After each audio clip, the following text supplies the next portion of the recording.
동적 모델링 프로세스 두 번째 시간입니다. 이 시간에는 상태 다이그램 작성 방법을 중심으로 살펴보도록 하겠습니다. 동적 모델링 프로세스 네 번째 단계는 상태 다이그램을 작성하는 단계가 되겠습니다.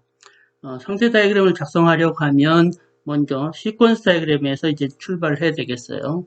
이때 시퀀스 다이그램은 어떤 시퀀스 다이그램을 선택하면 되냐면 먼저 유스 케이스라고 하는 것은 우리가 여러 개 시나리오들의 집합이다라고 했는데 유스 케이스에는 메인 플로우도 있고 얼터너티브 플로우도 있고 그랬었죠. 그럴 때 핵심적인 메인 플로우를 선택하면 되겠습니다. 그래서 그런 메인 플로우를 나타내는 시퀀스 다이그램을 선택을 해서 그 시퀀스 다이그램을 바탕으로 상태 다이그램을 도출하는 것이 가장 바람직하겠습니다. 그래서 대표적인 상호작용을 선택하고 했는데 결국 메인 플로우를 나타내는 시퀀스 다이그램을 선택하고 라고 이해하시면 되겠습니다.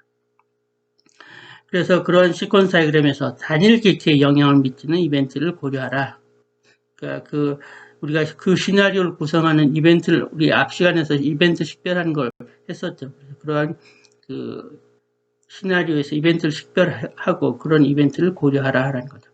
그런 이벤트들을 차례대로 배열을 하고 그다음에 시퀀스 다이그램에서 하나의 열에 따라서 나타나는 이벤트를 살펴보라는 거죠. 그러니까 시퀀스 다이그램에서 하나의 열은 뭐예요? 하나의 열은 결국 하나의 객체를 의미하는 거죠. 그래서 여기서 단일 객체에 영향을 미치는 이벤트를 고려하라고 했으니까 한 열을 따라서 나타나는 입력 이벤트, 출력 이벤트 이런 것들을 살펴보라는 거죠. 그래서 그때 이런 이벤트들의 이름이 나중에 그 상태 다이그램에서 이벤트의 레이블로 이제 도출될 수 있다는 거죠. 그 다음에 여기 입력 이벤트가 이렇게 있을 때 입력 이벤트 사이에 이런 간격, 인터벌이 있어요. 그런 간격은 나중에 상태 다이그램의 상태로 이제 식별될 수 있겠습니다. 이 부분은 차후에 우리가 좀 이따가 구체적인 사례를 통해서 더 설명드리도록 하죠. 그 다음에 상태 다이그램에는 이제 루프가 나타날 수 있어요. 이 경우는 어떤 경우냐면 시퀀스 다이그램에서 어떤 특정 시퀀스가 반복되는 경우에 상태 이러한 반복될 시퀀스 반복될 경우는 그러한 것이 상태 다이그램에서는 루프를 형성할 수 있다는 거죠. 그러니까 예를 들어서 어떤 상태 다이그램 상태 S1 있고 상태 S2가 있을 때 S1에서 S2로 전이가 있다가 S2에서 다시 S1으로 가게 되면 S1에서 S2, S2에서 S1에서 계속 반복하게 되죠. 그래서 이런 경우에 루프를 형성하게 된다는 거죠. 이렇게 루프를 형성할 때 여러분들이 주의하셔야 될 것이 무한 루프를 방지하도록 노력을 해야 됩니다. 무한 루프라는 것이 결국 여기서 S1에서 S2, S2에서 S1에서 계속 반복하면 무한 루프가 생기게 되겠죠. 그래서 이런 무한 루프를 방지하려고 하면 S1이든 또는 S2에서 적어도 하나에서 여러 출력 전이를 가져야 된다. 예를 들어서 S2에서 또 다른 스테이트로의 출력 전이가 있어야만 무한 루프를 피할 수 있겠죠. 그러니까 S1에서 S2로 갔다가 S2에서 어떤 경우에는 S1으로 가고 어떤 경우에는 예를 들어 S3로 가고 이런 식으로 해야만 무한 루프를 피할 수 있는 거죠. 그래서 이렇게 무한 루프를 피하기 위해서는 어떤 상태에서는 여러 출력 전이가 있어야 한다라고 말씀드릴 수 있겠습니다. 다음으로 여러 시나리오를 상태 다이그램에 이제 병합을 할 필요가 있겠습니다. 앞서서 얘기했던 대로 유스 케이스는 메인 플로우가 있고 얼터너티브 플로우가 있다고 했었죠. 그래서 메인 플로우를 나타내는 시나리오, 얼터너티브 플로우를 나타내는 시나리오 등등이 있을 때 앞서서 메인 플로우를 나타내는 시나리오를 바탕으로 먼저 이제 상태 다이그램의 기본 틀을 작성을 했다고 하면 거기에 다양한 시나리오들을 이제 병합을 하면 되겠어요. 그럴 때는 얼터너티브 플로우를 나타내는 시나리오들의 흐름도 이제 병합을 하면 되겠죠.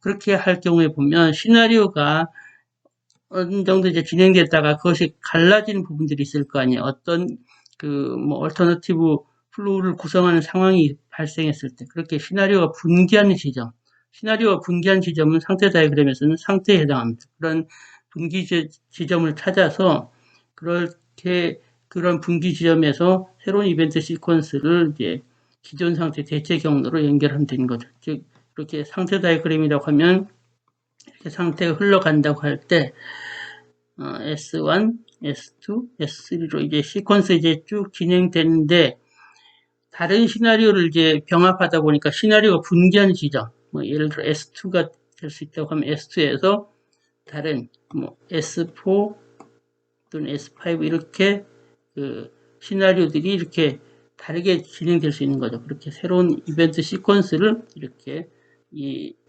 경로와 다른 대체 경로로 표현할 수 있다는 겁니다. 이렇게 갈라져 있는 대체 경로는 다시 또 어느 시점에서 결합을 해야 되겠죠. 그래서 그러한 시나리오들이 어느 시점에서 이렇게 다시 합쳐지게 되겠죠. 그래서 그 지점을 선택을 해서 시나리오를 결합하면 되겠습니다. 그래서 그 지점이라고 하는 것은 여러분들이 상황에 따라서 이렇게 잘 보면 되겠어요. 여기서 뭐 설명해 놓은 거는 이 지점은 이쪽 경로로 왔는지 이쪽 경로로 왔는지를 그러니까 모르는 뭐 그런 상태다라고 했는데 여기서는 그러니까 적절하게 이제 경로가 합쳐지는 그런 지점을 잘 선택을 해서 경로를 합치면 되겠습니다. 그 다음에 두 개의 경로가 약간의 상황을 제외하고는 거의 동일한 그런 경우에 그런 이제 특수한 경우를 처리하기 위해서 과도하게 데이터나 상태 정보를 이제 혼합하지 않도록 해야 됩니다. 그래서 결국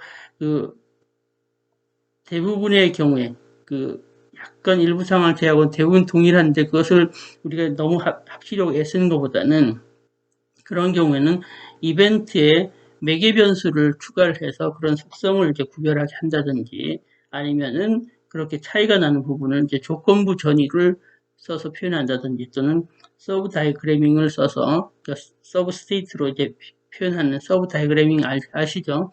그런 걸 써서 표현할 수도 있다라는 거죠. 그래서 그런 식으로 표현을 해서 좀 더 특수한 경우를 처리해야지 그걸 너무 이제 데이터 정보와 상태 정보를 합쳐서 하나의 어떤 흐름으로만 꼭 표현하려고 애쓰려고 할 필요는 없다라는 얘기가 되겠어요. 네, 지금까지 유스 케이스의 메인 플로우를 나타내는 시나리오를 바탕으로 상태 다이그램을 이제 작성을 했었죠. 그 다음에 여러 개의 얼터너티브 플로우들이 있으면 그런 얼터너티브 플로우들을 계속해서 그런 시나리오들을 상태 다이그램에 이제 병합을 했었죠. 그래서 그렇게 기본적인 상태 다이그램 작성을 끝내고 나면 그러한 상태 다이그램에 특수 사례나 제한 사례를 이제 추가할 필요가 있겠어요. 그래서 특수 사례나 제한 사례라고 하는 것은 뭐 타이밍이 어색한 이벤트라든지 타임아웃을 나타내는 이벤트라든지 또는 오류 처리 이벤트들 그런 것들을 고려한 그런 시나리오들을 이제 상태 다이그램에 이제 추가하면 되겠습니다. 그렇게 해서 이렇게 추가하면 결국 상태 다이그램은 이제 완성되는 것이 되겠죠. 그래서 이렇게 상태 다이그램을 완성하고 나면 우리가 제대로 완성되었는지 확인할 필요가 있겠죠. 그래서 완성도 확인을 해야 되는데 이 상태 다이그램이 우리가 표현하고자 했던 모든 시나리오를 다 다루고 있는지 확인을 할 필요가 있겠고요. 그 다음에 객체에 영향을 미치는 모든 이벤트를 다 처리하고 있는지 이제 확인을 하면 그래서 이런 두 가지를 통해서 작성된 상태 다이그램이 완성도가 있는지를 이제 확인하면 되겠죠. 그래서 이렇게 상태 다이그램을 작성하고 나면 그러니까 이러한 개념을 여러 개의 클래스에 또 이제 계속해서 반복해서 적용하면 되겠죠. 그렇지만 모든 클래스에 대해서 다 할 필요는 없다라고 했었죠. 결국 중요한 상호작용, 그런 중요한 상호작용을 띠는 그런 클래스에 대해서만 상태 다이그램을 작성해주면 되겠습니다. 네, 그러면 사례를 통해서 상태 다이그램 작성 방법에 대해서 살펴보도록 하겠습니다. 여기서는 우리가 앞에서 시퀀스 다이그램 작성할 때의 사례인 셀프 서비스 개솔린 펌프 그 시나리오를 가지고 상태 다이그램 작성을 이제 살펴보도록 하죠. 셀프 서비스 개솔린 펌프 시나리오에서는 커스터머, 그다음에 펌프, 신용카드 회사라고 하는 세 개의 객체가 있었는데 결국 우리가 주목해야 할 객체는 펌프 객체가 되겠죠. 결국 주유기 객체의 동작을 소프트웨어로 구현해야 되니까 펌프 객체를 살펴보면 되겠습니다. 그래서 펌프 객체의 이벤트에 우리가 주목을 하면 되는데 이 펌프 객체가 내보내는 출력 이벤트와 펌프 객체로 들어오는 입력 이벤트가 있을 때 입력 이벤트에 대해서만 고려하면 되겠습니다. 왜냐하면 결국 어떤 입력 이벤트가 들어오느냐에 따라서 얘가 상태 전이가 달라질 수 있으니까 그때 주목해야 될 것은 입력 이벤트다라는 거죠. 그래서 시나리오를 따라가면서 입력 이벤트를 한번 파악해 보도록 하죠. 펌프가 먼저 지불 방법을 선택하라라고 할 때 고객이 신용카드를 선택하는 거죠. 결국 현금을 선택하냐 신용카드를 선택하냐에 따라 동작이 달라질 수 있으니까 그래서 그런 입력 이벤트를 고려한다는 거죠. 그래서 여기서는 신용카드를 선택한다. 그 다음에 카드를 입력하시오 했을 때 카드를 입력한다. 그 다음에 신용카드에 대해서 카드 어카운트를 신용카드 회사에 확인하려고 할 때, 그러면 신용카드 회사가 펌프에게 OK 사인을 보낸다. OK라고 하는 것을 신호를 보낸다라든지 기름 등급을 골라야 될 때 플러스를 고른다. 이런 것들이 다 입력 이벤트가 되겠죠. 그 다음에 여기 펌프가 플러스 밸브를 액티베이션 시킨다 라고 하는 이런 부분 같은 경우는 사실 내부 동작이 되겠어요. 그래서 이런 부분들은 결국은 우리가 이벤트로 특별히 고려하지 않아도 사실 되는 부분이 되겠습니다. 그 다음에 커스터머가 노즐을 리무브 한다든지, 그 다음에 노즐을 디프레스 한다든지, 그 다음에 노즐을 릴리즈하고 리플레이스 한다든지, 이런 것이 다 입력 이벤트가 되겠고, 커스터머가 영수증을 이제 뽑아간다든지, 이런 것들이 다 입력 이벤트가 되겠죠. 네, 펌프 객체에 대한 입력 이벤트를 파악을 하고 나면, 그러한 파악된 이벤트들을 펌프 객체에다가 이제 표현해 주면 되겠죠. 그래서 여기 보면 크레딧 선택했다, 신용카드를 이렇게 했다, 이런 식으로 표현했는데, 이 부분은 별도로 이렇게 만들 것이 아니라 원래 시퀀스 다이그램에서 펌프 객체를 중심으로 해서 펌프 객체에서 나가는 이벤트, 즉 출력 이벤트들을 다 지워주면 그러면 이제 입력 이벤트들만 남게 돼요. 여기 보면 크레딧 선택했다, 카드를 읽겠다, 신용카드 회사에서 OK 사인이 떨어졌다, 플러스를 선택했다, 이런 식으로 입력 이벤트들만 남게 되죠. 그래서 이렇게 원래 시퀀스 다이그램에서 어떤 해당되는 객체를 선택하고 거기에서 출력 이벤트들을 다 지우면 그것이 바로 옆에 이 그림과 같다라는 거죠. 네. 펌프 객체에 대한 입력 이벤트들을 다 파악을 하고 나면 그 파악된 입력 이벤트들을 여기 펌프 컬럼에다가 다 이렇게 표시해 준다고 했었죠. 이렇게 표시하고 나면 우리는 상태 다이그램을 작성할 준비가 된 겁니다. 그런데 우리가 앞에서 이 입력 이벤트와 입력 이벤트 사이에 이런 인터벌들이 그 상태 다이그램에서 상태로 표현될 수 있다고 했어요. 그래서 그런 개념을 바탕으로 우리가 위에서부터 차례대로 쫓아가면서 상태 다이그램을 작성해 보도록 하겠습니다. 제일 처음 상태는 펌프가 아무것도 안 하는 상태예요. 즉 아이들 상태입니다. 그래서 여기서는 지불 방법을 선택하시오라고 하는 메시지가 계속 나와요. 그랬다가 고객이 신용카드로 구매하겠다라고 하는 이벤트를 발생시키면 카드를 기다리는 상태로 가는 거죠. 이 상태. 그래서 여기서 신용카드를 읽게 하면, 즉 카드를 읽게 되면 그 다음 승인을 기다리는 상태로 가는 거죠. 이 상태로 가게 되죠. 그래서 여기서 승인이 떨어지면, OK가 떨어지면 그 다음에 등급 선택을 기다리는 상태로 가는 거죠. 그래서 여기서 고객이 플러스를 선택하면, 즉 등급이 선택되면 그 다음 상태, 펌프를 준비한 상태로 가게 되는 거죠. 이 상황에서 고객이 노즐을 리무브하면 이 상황, 여기 계기판들을 다 초기화하는 초기화 상태로 가게 되는 거죠. 그래서 거기서 다시 노즐을 디프레스 누르게 되면 노즐 누르면 이제 펌핑이 시작되겠죠. 펌핑 주유하는 상태로 가게 되겠고요.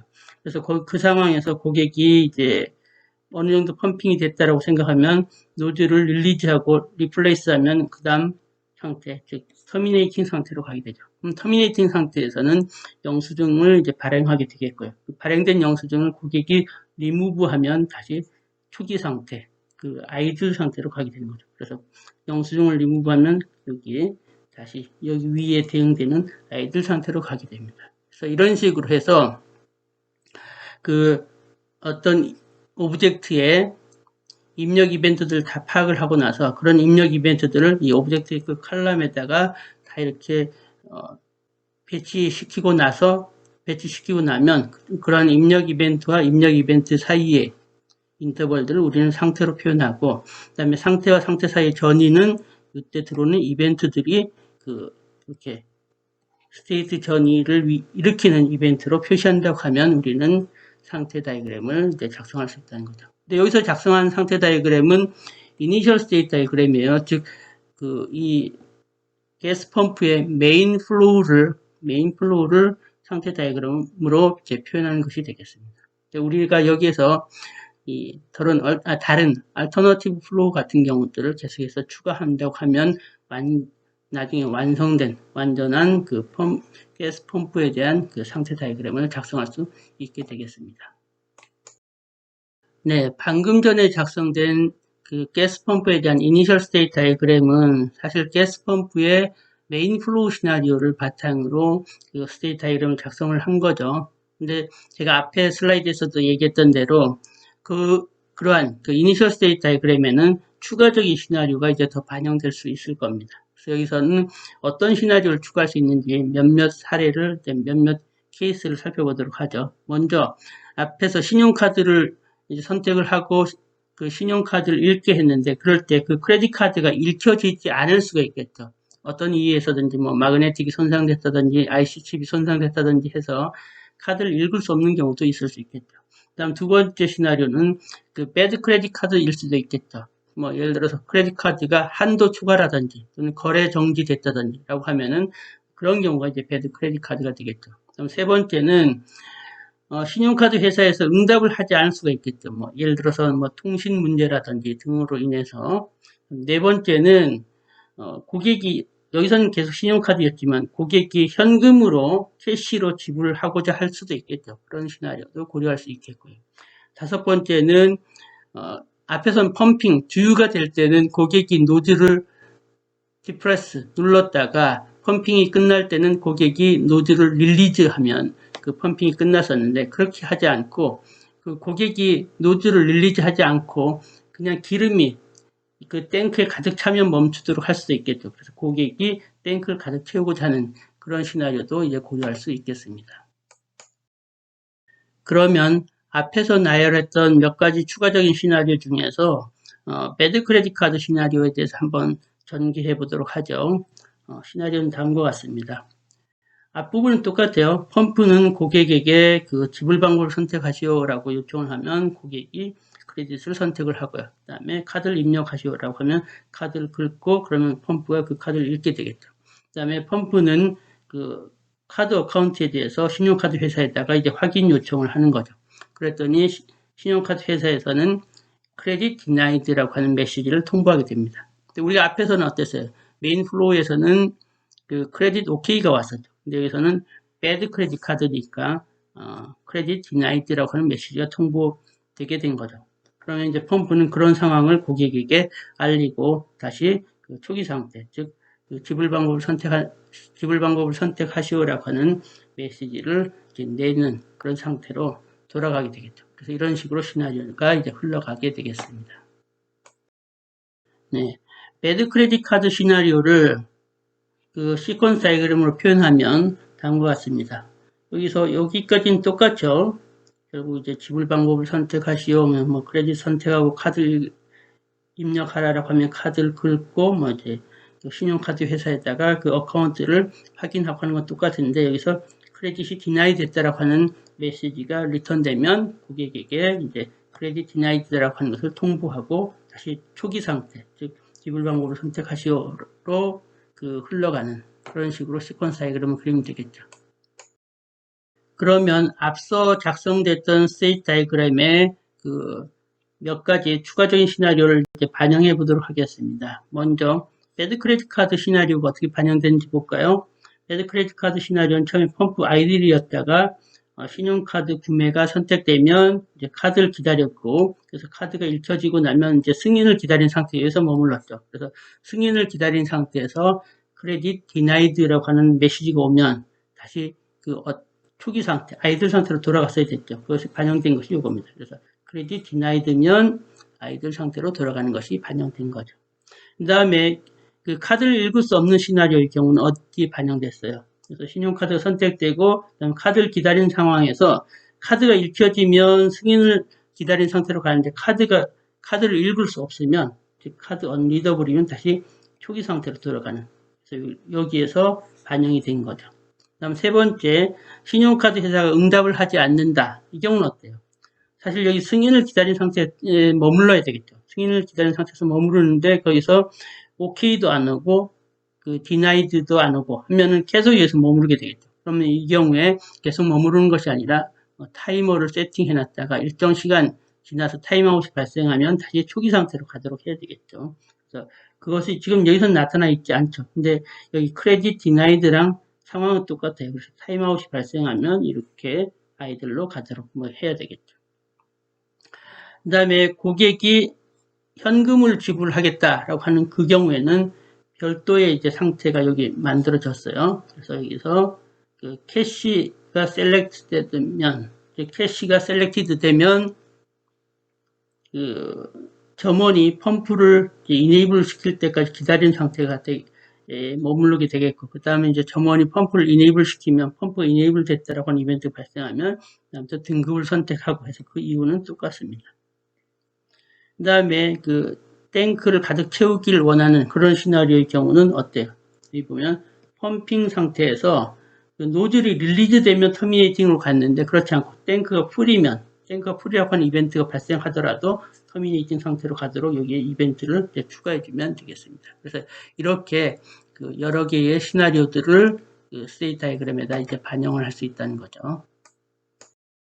네, 동격 모델링 프로세스 5번째 단계는 상태 다이그램을 검토하는 단계가 되겠습니다.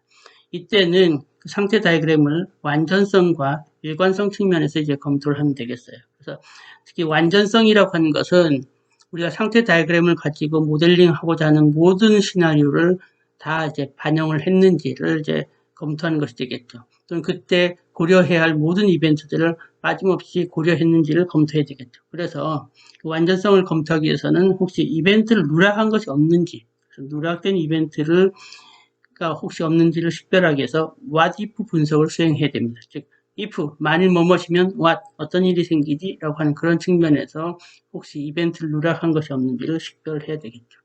그 다음에 모든 이벤트에 대해서 송신자 및 수신자를 식별을 해야 된다는 거죠.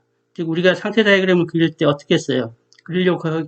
상태 다이그램을 그리기 앞서서 먼저 이제 시퀀스 다이그램을 그렸고, 시퀀스 다이그램에서 그 서로 객체들 간의 어떤 상호작용, 정보 교환을 바탕으로 우리가 특정 객체의 상태 다이그램을 이제 특정 객체의 인풋, 그러니까 입력 이벤트를 바탕으로 상태 다이그램을 이제 그렸었죠. 그러니까 이렇게 특정 객체에 대한 그 상태 다이그램을 그리려고 하면 그런 특정 객체에 들고 나고 하는 그런 이벤트를 잘 파악을 해야 되죠. 그래서 이벤트에 대한 송신자, 수신자를 식별해서 혹시 이제 누락된 이벤트가 없는지를 또 판단을 해야 되겠죠. 그 다음에 세 번째는 서로 다른 상태 다이그램 간의 공유된 이벤트의 일관성을 확인하라는 얘기입니다. 우리가 지금 본 경우는 이제 상태 다이그램 하나만, 어떤 스테이트 다이그램 하나만 이제 그렸는데, 경우에 따라서는 스테이트 다이그램이 또 다른 스테이트 다이그램과의 어떤 이벤트를 이제 공유하는 경우가 있어요. 어떤 스테이트 다이그램 1에서 스테이트 다이그램 2로 이벤트를 전달하는 그런 상황들도 종종 모델링 하기도 합니다. 그런 경우에 이제 서로 다른 상태 다이그램 간에 이렇게 공유된 이벤트가 있죠. 그런 이벤트들을 가지고 일관성을 확인하라. 즉, 그러니까 스테이트 다이그램 1에서 나가는 이벤트와 스테이트 다이그램 2에 전달되는 이벤트가 이제 같이 표현됐는지, 같은 이름으로 표현됐는지 그런 측면에서 일관성을 확인하라는 거죠. 그 다음에 스테이트 다이그램에서 선행자, 후행자가 없는 상태를 찾아라. 그래서 스테이트 다이그램에서 어떤 우리가 스테이트 1, 스테이트 2, 스테이트 3 뭐 이런 식으로 표현된다고 하면 스테이트 1에서 2로 가고 2에서 3로 상태 전이가 일어날 때 그럼 스테이트 2 입장에서는 스테이트 1이 선행자 상태가 되겠고 스테이트 3가 후행자 상태가 되는 거죠. 그래서 이렇게 선행자, 후행자 상태를 이제 우리가 파악할 수 있는데 S1 같은 경우는 선행자가 없어요. 그렇게 선행자가 없을 때는 이것은 그 시작 지점이라는 거죠. 그럼 시작 지점을 표시하려고 하면 어떻게 했어요? 까만 원으로 해서 이렇게 표현해야 되죠. 그래서 시작 지점을 표현하고 만약에 S3처럼 더 후행자가 없는 또 다른 이제 후행자가 없는 상태다라고 하면 이제 종료 지점, 종료 상태 되는 거죠. 그러면은 우리가 이렇게 불사입 표기법을 써서 표현하라고 했었죠. 그렇게 표현이 됐는지를 이제 확인하라라는 얘기입니다. 그 다음에 레이스 컨디션을 이제 주의하라. 레이스 컨디션이라고 하는 것은 우리가 제한된 리소스에 대해서 경쟁적으로 이제 접근해서 그 리소스를 취하려고 하는 이제 그런 상황인 거죠. 그래서 그런 레이스 컨디션이 가능하면 이제 표현 안 되는 것이 더 나을 거고, 또 표현된다고 하더라도 그것이 정확하게 이제 표현되는지 그런 측면을 이제 주의 깊게 잘 살펴봐라. 그러니까 레이스 컨디션을 정확하게 모델링 했는지를 살펴보라라는 얘기가 되겠어요.